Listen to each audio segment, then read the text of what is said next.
irritates me. Beautiful. Well, I was going to say, Ian, you know how jet lagged I am after this? I was in the UFC last week. I showed up here at 4 o'clock and expected you to be on time. That's how out of the game I am. I was doing my check-in. I'm here now. That's all that matters. The great Ian Garry is here. You're fighting D-Rod now on Saturday. Big step up in competition, but you are confident that in fact maybe not as much as people are saying. No, people are full of talking about him being a big step up. Has he fought better opponents? Yes. Has he maybe proven himself on a greater level to my other opponents? Absolutely. But for people to sit there and say he's a step up pisses me off. That means that it's a step up as in I might not be able to handle it, like as in this might be too much. Yeah. There's no way this guy's better. There's no way. So it irritates me when people say he's a step up. And this is my job now on Saturday night to show people that it's not a step up, that I can take this in my fucking stride and I'll make it look easy. Bro, do you remember it was only less than 6 years ago, 5.5 years ago, your amateur debut. Never had an MMA fight before. And you're probably going to be ranked if you win this next one. So 2 things. I will be ranked. I'll be number 15 and I will win this fight. So just a little change in the wording there. Yes, I will be ranked 15 when I knock this guy out. And there will be no denying it. Like, I really don't believe that people are giving it the right magnitude, as in this is putting me on that scale of the speed in which my career has gone, just how amazing it's been up to this point. It's been incredible. And I'm here to just enjoy it all now. This is me getting to enjoy the fruits of my labor, and every fight from now on is going to be a massive fight against a ranked guy, and I'm so excited for this. You know, there were fights where you've been less dominant than your last one, but I feel like you'll have been more like annoyed with yourself because you only made one mistake, really. And I feel like you'll have been really, really annoyed with having just made that one. So the last fight, I made one mistake, and it was just a mistake. If you go back and watch me in between the rounds, I knew what I did. It was me. I was very fucking conscious of what I did that made me get caught. And I've learned a mistake, and I'm not going to allow that to happen twice. I don't need to learn it twice. I will be so dominant in this fight that there will be no questions about how good I am. And then it's the top 15 after that point. I mean, I'm looking at these names. I think it's amazing, you know, like you're 24. Go on, rattle them off to me. Tell me who you'd be excited to see me against in the top 15. And let me think about it. I mean, there's no name I wouldn't be excited. I could list the whole thing. Like, I look at, like, gosh, like Pereira would be great. Neil Magny would be fun. Obviously, yes, you and Gilbert are boys. I don't think that'll ever happen, but you know, I'll give you a better one. I want to. So I need to word this correctly.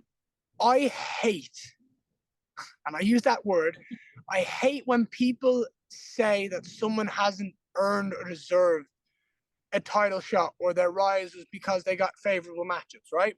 Yeah. I hate seeing that in fighters because they've gone in there and they've done what they've needed to do every single time. Yeah. I never ever want people to say that about me. So what I want to do is fight 2 guys. I want to fight like 6 guys in the top 15 before I get a title shot. I want to do 2 in between 15 and 10. Yeah. I want to 2 between 10 and 5, and I want to do 2 between 5 and 1. That's my goal.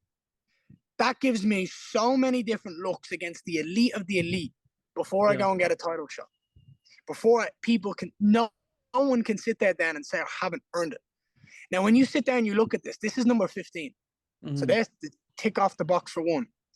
So now you look at 14, 13, 12, 11.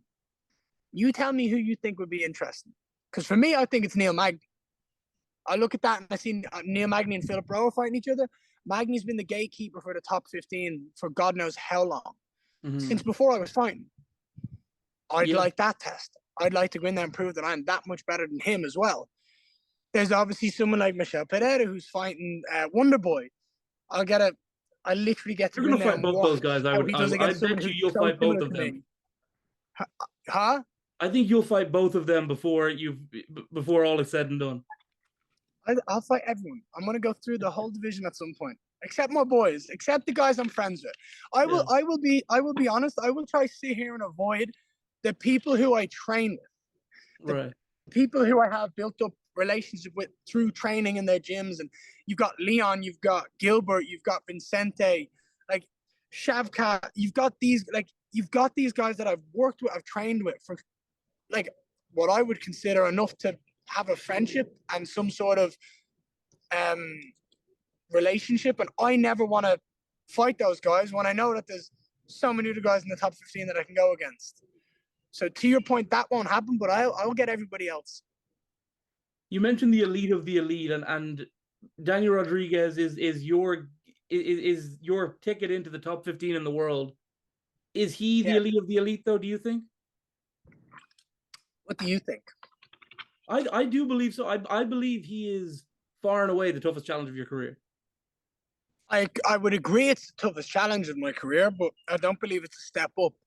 I believe that he has gone in there against guys who have... He's gone in there against guys that have been able to cause a lot of problems. A lot of good guys. Like his last fight were against 3 fights, Kevin Lee, The Leech, and Neil Magny. 3 very good fighters. Yeah. But they're all different to me. I'm younger. I'm faster. I'm fitter. I'm stronger. I'm smarter. I fight differently to 99.9% of every fighter on this planet. You forgot better looking. I don't need to say that. But I appreciate you, Donagh. I appreciate you, bro. But the attitude of when people sit there and think that he is that elite ticket, I'm already that elite. I'm already that person. He's ranked number 15 for the only reason is when I beat him that I take number 15. That is it. Who do you know who's been ranked off a loss? Yeah, it's rare. I'll give you the only person in the world that's ever been ranked off a loss. His name is Daniel Rodriguez.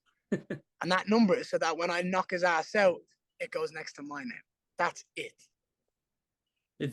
I can't wait for this fight. Talk to me about stylistically how you think that you're like. I mean, you've progressed so much from when we first, like when I would have first seen you when it was like down in Cork. I think was the first one that I covered. And yeah, the progress has been huge. You've been around Leon now for the last almost a year. You've been going back and forth from Killcliff as well.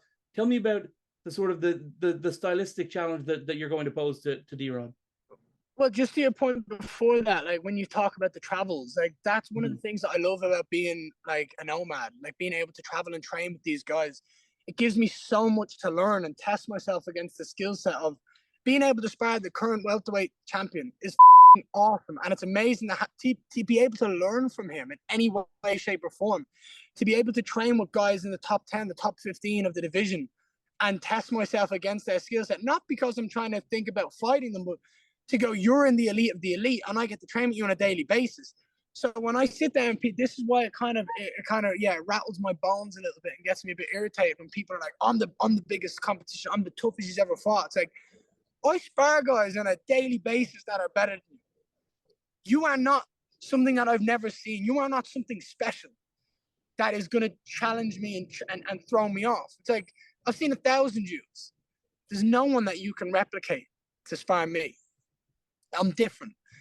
And the thing that makes me so different is my eyes. I see everything. And I think in this fight, it is very early and very clearly going to be evident that I am just that much sharper, that much more intelligent. My fight IQ is going to come through. My shot selection is going to show. I believe that Danny's a bit of a stupid fighter. He likes to stand and bang. How many times do we see him throw elite level head kicks, knees, elbows? We don't. Guess what he does? He pauses at the left, he pauses with his right, and he shoots and overextends with his left hand. I'm not going to be there for him to land that left hand. So you're going to see someone who's just got a bit of a dog in him and likes to kind of bang, and someone who is elegant and has this beautiful finesse. And what is going to happen on Saturday night on May 13th is I'm going to go out there and outclass and outshine the world's top 15 right now and prove how elite I am. I got you. I can't wait, Ian. Thank you very much for your time. I look forward to this fight.